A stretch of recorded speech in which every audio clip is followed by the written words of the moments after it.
What up, guys? Alchemist, and I got something nice for you. By the way, we are close to 7,000 subscribers for me to do the sub goal to start a Titan and Warlock. So if you want to see me start doing Titan and Warlock builds over here, very unique and strong builds, make sure y'all sub up. We are very close to 7K, and I highly appreciate all the love and support y'all been giving me.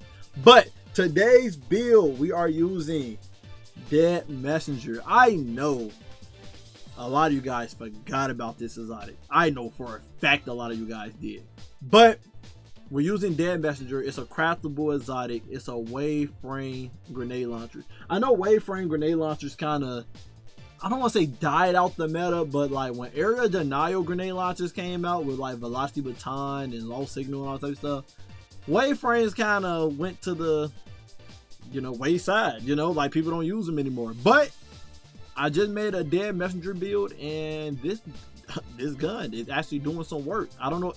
I know it's because of the fundamental buff that Bungie did, where to like, what's the other one's called? Hardlight and the sniper, or whatever, Borealis, I believe it's called.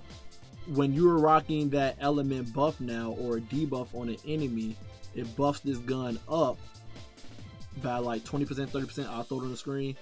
And it makes this gun do amazing and hard to end content for ad control. It grants it a temporary increase in damage. I'll put timer on screen as well.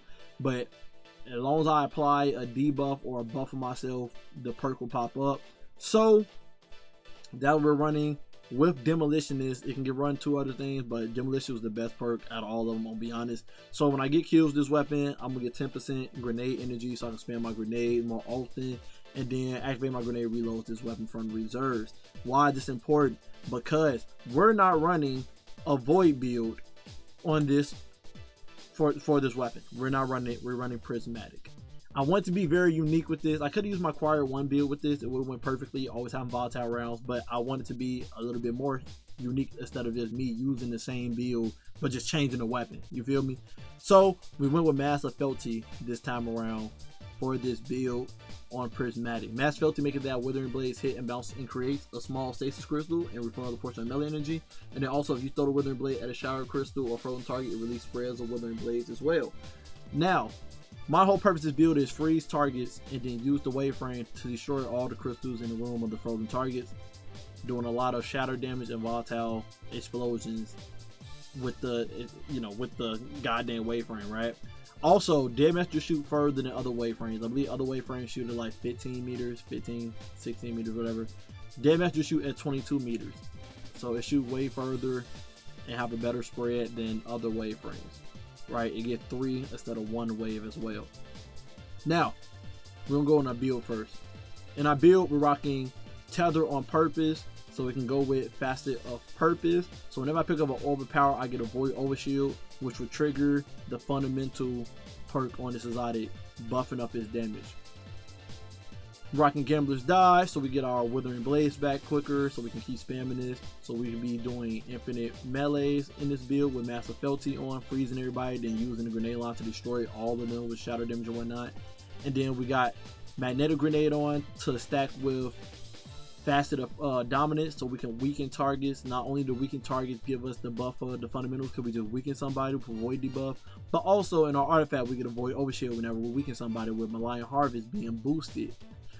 So we always gonna have uptime on our grenade because the Demolition is on Dead Messenger as well. So Dead Messenger is giving us grenade energy, while Felty Mash is giving us melee energy. And then we got our class ability to give our melee back quicker as well.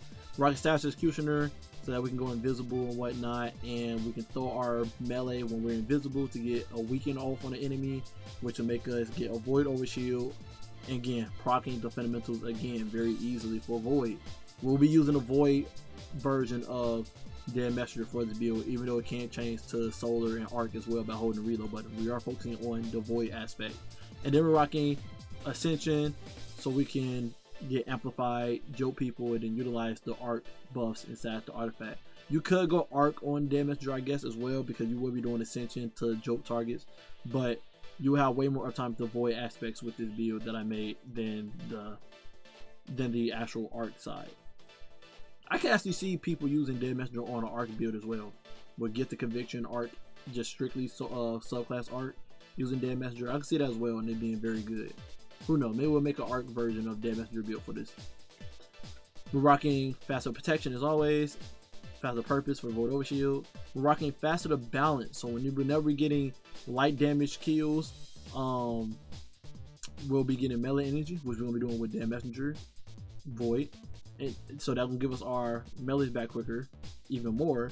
And then we're doing rapid defeating target with darkness damage, grenade energy for our magnetic grenade, which we're gonna be doing with Withering Blaze. And then of course we get faster to die. Now some can argue you can put on faster to ruin if you want the size of the shadow to be bigger. It's a extra damage too, but the extra damage ain't that much, so just basically the size, right? If you want the size to be bigger, you can put this on and replace like faster to balance. You know, you can do that if you want to. Up to you, dealer's choice. But that would be the interchangeable fragment to use instead of faster to balance. You can put on faster to ruin. Artifact, we're rocking Unstoppable Fusion, Overload Machine Gun, because we got Machine Gun on this build for Overload Champions. And then we also got Anti-Barrier Sidearm on for Tina, so it can handle any champions as well. Second, we got Volatile Marksman, so we are doing the Volatile Explosions with Dead Messenger. We will be getting more class ability back quicker. And then we're rocking Legend Incarnate because we had nothing else in this column to put on. So might as well buff up the damage on Machine Gun from Vaulted Glass. Third column, same thing. We didn't have nothing else to put on besides Dielectric, so we put on Hold the Line, so we get the machine gun kills. You get your health back from killing them and increase reload and stability. Fourth column, you want to do Dreadful Finisher, so you can finish a move with these champions and yellow names to get some special ammo, so if you're rocking a double special build. Malign Harvest, like I said earlier, we'll be doing Weakening with our Stylish Executioner, doing the melee while being invisible, but also throwing our grenade to Weakening so we can avoid Overshield as well. And if we get multiple kills with Dead Messenger, which you will be doing because it's an control weapon, you will be getting volatile rounds on Dead Messenger as well. So just a good stacks on stacks on stacks, right? Flashover, make our bolt charge do more damage because we are using Ascension to get bolt charges. And then we got Heavy Ordnance Regeneration on, so we get our melee and grenade back even quicker and get ×2 resist when using our machine gun. And then we also got Defibrillating Blast on to get, you know, Stun Champion, you get max bolt charges, get amplified, get health off our bolt charges, and Jordan them as well. You can put the boosted version of Heavy Ordnance Regeneration on as well, so that when it's active, if you kill a powerful combatant, it disorients all red names that's near them. The mods we're rocking is 2 special ammo finders, because we're rocking 2 special weapons in this build. Harmonic Siphon, so we get some orbs created from Dead Messenger killing all the enemies in the room. We got on 3 heavy-handed, so when we kill people with our shurikens, we'll be getting an orb power out there to pick up to get that Void Overshield, so we can get Dead Messenger buffed up. We got our resist mods in our chest piece. Lead piece, we're rocking 2 Void Weapon Surges to buff up our machine gun and Dead Messenger. Recuperation to get a chunk of health. And then a class item, we're rocking Proximity Ward and Special Finisher, so we can get our special moves in, finisher moves in to get the special ammo while having an overshield while doing that. And then last but not least, we got Final Restoration, just give us some 30 plus 30 recovery in our build because we have nothing in this build. But this build actually works very well, freezing everything to doing the Shadow Demon with the Void Launcher. You'll see how it works inside the Lost Sector run. It was very good. The ad control was amazing with this gun. I'm surprised a lot of people don't use Dead Messenger since it got buffed up with the other element switching exotics, Hard Light and Borealis. So yeah, I just wanted to put this build out there and give people a little heads up, like, hey, Dead Messenger is a pretty good exotic, especially if you want your grenade back quicker too, since it got demolition. It's very great exotic. Highly recommend it. It also has Thresh on it as well. If you want to get your super back quicker, you can go Thresh route as well. But I chose demolition to get that grenade back quicker, so I can keep spamming the grenade to do the weakening effect, to get a Void Overshield, to trigger the Dead Messenger perk, and just keep the combo going. But hope you guys enjoyed this build. Love you guys. Appreciate you guys always. I want to do something unique with the Void and Stasis. But again, you can definitely run Dead Messenger on the Crier 1 build. Just replace Crier 1 with Dead Messenger, and it'll get the job done just as good with more gears going on with the Strand, Wolf and Mail, you know, Frost Armor stuff. You'll have a lot more going on, but I want it to be a little bit more unique here. So hope you guys enjoyed the build. Love you guys. Appreciate you guys always. And until next time, stay up.